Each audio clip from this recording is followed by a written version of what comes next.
Hello, greetings, namaste. This video is about my fourth course in Ayurveda, my most advanced course of the four. Because this course we immerse ourselves in traditional Ayurvedic formulas that are available in the United States by discussing these formulas, tasting these formulas, experiencing these formulas, and talking about forming more complex herbal formulas on our own. So I'm not going to be teaching about herbs or formulas, basmas, that are not available here in the United States.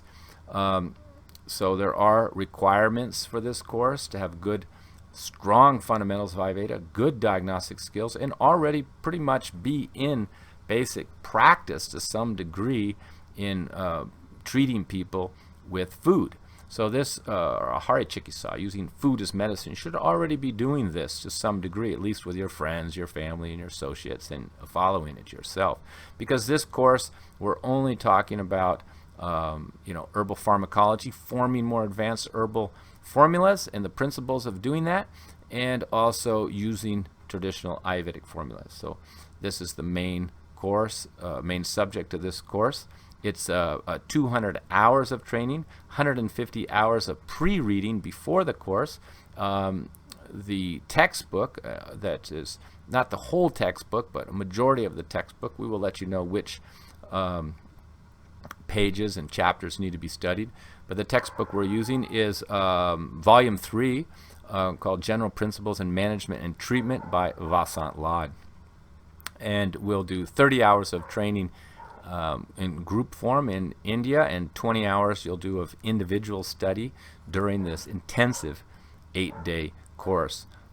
You'll study most popular classical formulations, and then we'll learn about forming Ayurvedic formulas based on the principles of Ayurveda. See, we don't just treat the disease in Ayurveda. When we make a formula, there could be herbs to treat the dosha, there could be herbs to treat the subdosha, there could be herbs to support the dhatu or the tissue, there could be herbs to open up and clear the sotra, and then there could be finally some herbs to treat that particular disease or imbalance in that system or tissue. So this is how we have to learn how to make formulas, not the kitchen sink approach, which we often see where people just look for every herb that's good for this condition and throw it all together in a formula.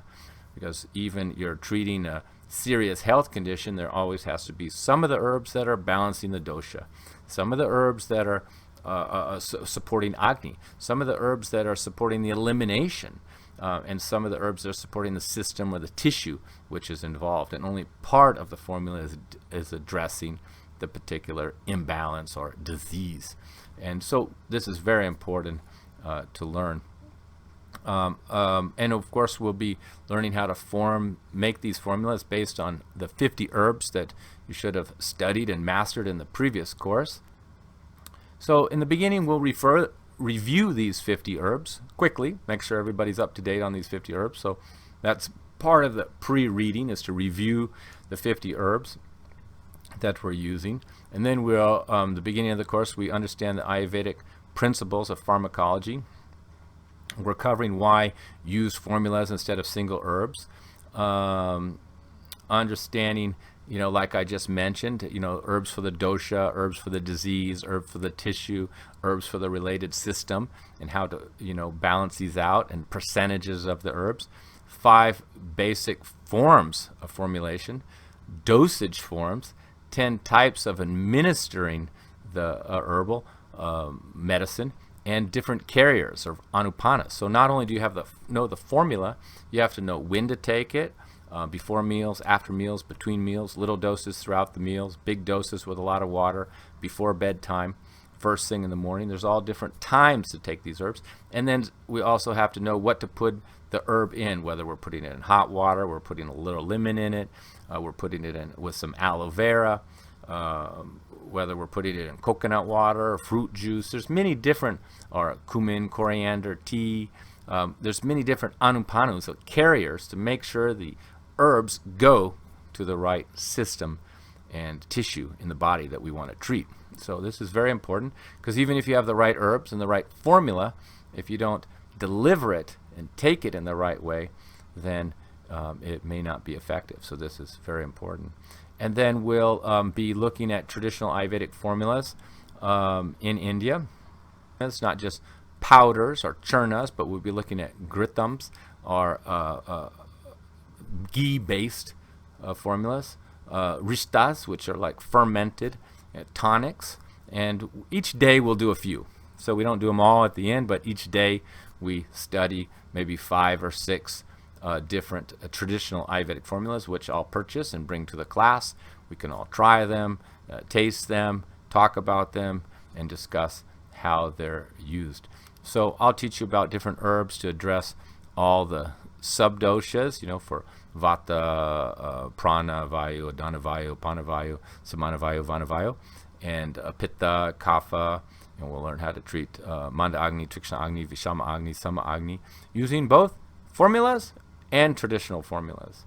And then we'll talk about herbal formulas and carriers, the anupana, for treating each of these. I think we'll cover 14 systems. You already have to have a good understanding of these using food as medicine and using different vata diet, pitta pacifying diet, kapha pacifying diet, vata pitta diet, pitta kapha diet, etc. You have to have a good understanding of those, because we're not just going to use herbs and formulas to treat a person, but also the diet and also dinacharya, lifestyle habits.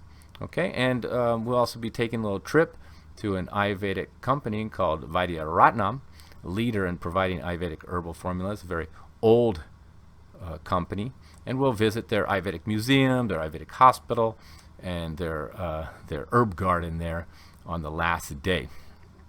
And of course, you'll get a certificate of completion on the last day. This would be the 4th course, and generally it would be in your 2nd or your 3rd year of study with me at minimum. And even after completing this course, you would have only 700 hours of practice with me in these courses, because the first 2 courses are 150 hours and the second 2 courses are 200 hours. So if you complete them all, you'll have 700 hours. But for most Ayurvedic associations, including AAPNA, you require a minimum of 1,000 hours to be an Ayurvedic practitioner. So after you complete these 4 courses, I will give you opportunity to be intern with me in my clinic here, where you can learn to mix the herbs here that we're preparing formulas on a daily basis, and to observe me treating patients. Or you can study with other doctor, or you can do other courses, but you have to be able to get 1,000 hours of study, and at least 300 of these should be practical case studies or your own practice of meeting patients that is documented. So once we have this 1,000 hours, then I can give you a certificate of completion of 1,000 hours, and bearing the title Ayurvedic practitioner. I can do this as a registered professional Ayurvedic continuing education provider, which is registration has been provided to me by the Association of Ayurvedic Professionals of North America, AAPNA. And then once I give you the certification of 1,000 hours you've completed, either with me or you've given me the proof and evidence that you have the 1,000 hours, then I can give you a recommendation letter. Then you submit this recommendation letter with all the past certificates totaling 1,000 hours to AAPNA or other Ayurvedic associations, and apply to be registered as an Ayurvedic practitioner. Okay, if you have any further questions, please let me know. I'm happy to answer your questions, and hope you can join us in this course. It should be a very small group, because all these people are advanced, so we'll probably have less than 8 people, probably 6, 7, 8 people are coming to this course. So, it has to be a small group for me to be able to share and teach, people in an intensive level. We can't do this online. We can't do this in a big course. It has to be in this close kind of teacher-student environment. So it'll be a very small group. This course, we don't want it really to go over 8 people. So it maintains its quality and effectiveness in helping you become a skilled Ayurvedic practitioner, and particularly in this course, learning how to formulate and prescribe Ayurvedic formulas. Thank you very much. Please contact me if you have further information. Wishing you the best.